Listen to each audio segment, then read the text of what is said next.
Here's Susan. So, good body position. Rotation is good, extension really good, and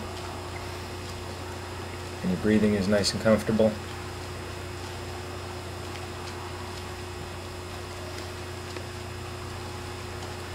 Yeah, above water, everything looks pretty good.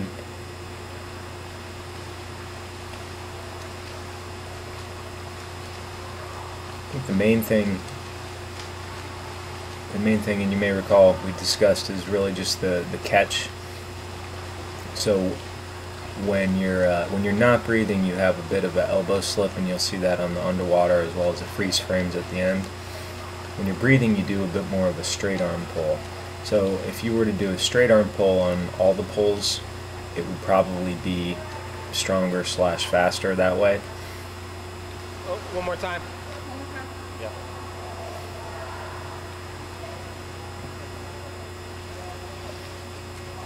But you're very smooth as far as the above water goes.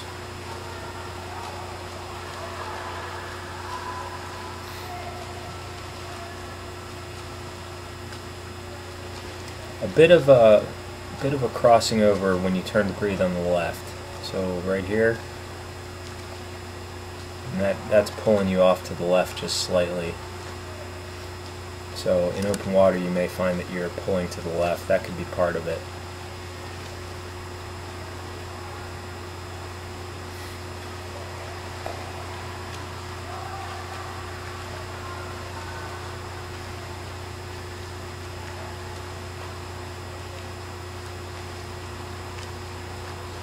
The kick right here looks like you're kicking a bit more from the knee, so if you could get your hip involved a bit more, so generate the kick from the hip and then snap down through the foot.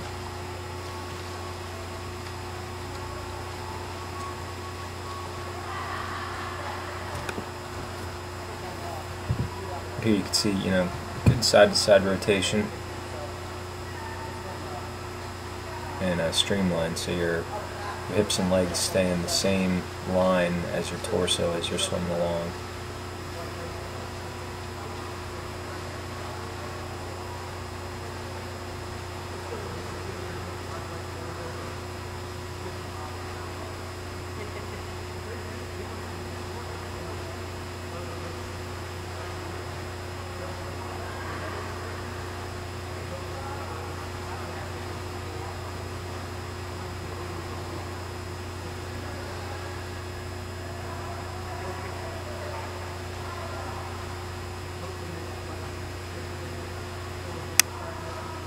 And there's really not too much crossover as far as the front part of the stroke goes, but watch when you breathe here and then the pull, so that goes, your hand goes under your body.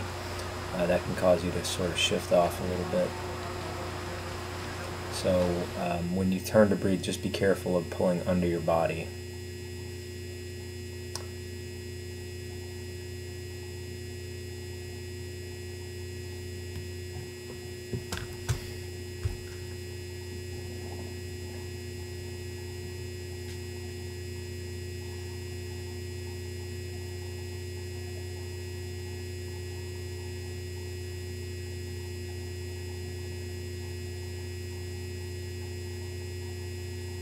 Yeah, and that's, just a bit of the elbow slipping. So, getting that high elbow catch is really the critical piece for you to improve the power, the effort that you're putting into the swim, to translate that into forward speed, forward momentum.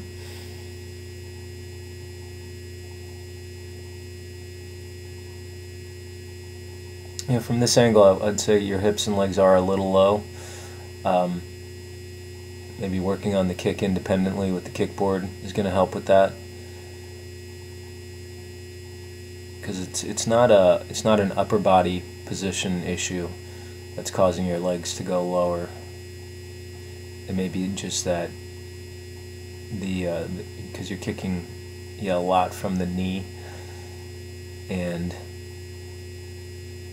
if the kick itself is not generating a bunch of thrust, if your feet aren't kicking down with some force behind them, then they will go lower.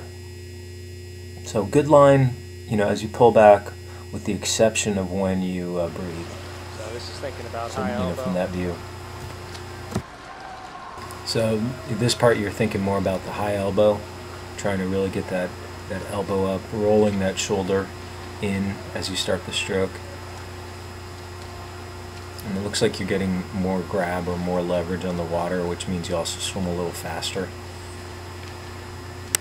So that's good. You can see a difference here. If you watch this and you go back and watch the first part of the video, you can see a difference.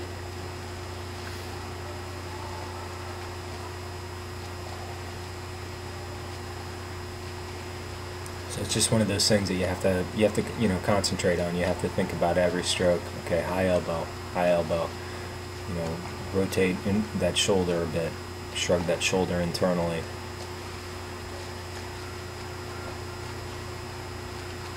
And that looks pretty good. So here, looking at your right arm, nice extension, good straight arm reaching forward, pretty good rotation to the side as you go along here.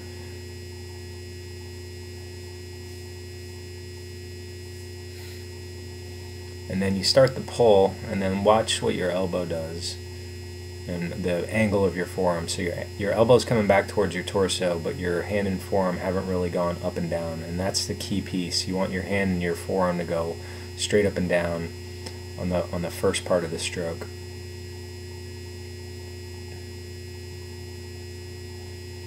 Now you do a good job here of finishing the stroke. You can see your hand is still pointed towards the back wall, so that's good. And then you push all the way through, so that's good. So that the finish of the stroke's no problem. Looking at the left arm, again, nice reach forward, good rotation, good extension. And then this one you're breathing. So on this one you have a bit more of a straight arm at the beginning, which is better, honestly. And then your hand and forearm just kind of pivot under your body a bit as you pull through. So right here. So you give up a bit of leverage. What happens when you pull under like that is that the workload shifts more to your biceps rather than your back muscles. And your back muscles are really the ones that you want to use as much as possible through the stroke. And again, a good finish to the stroke. Hand still pointing at the back wall, that's good. So lots of one arm drill and doggy paddle drill will help.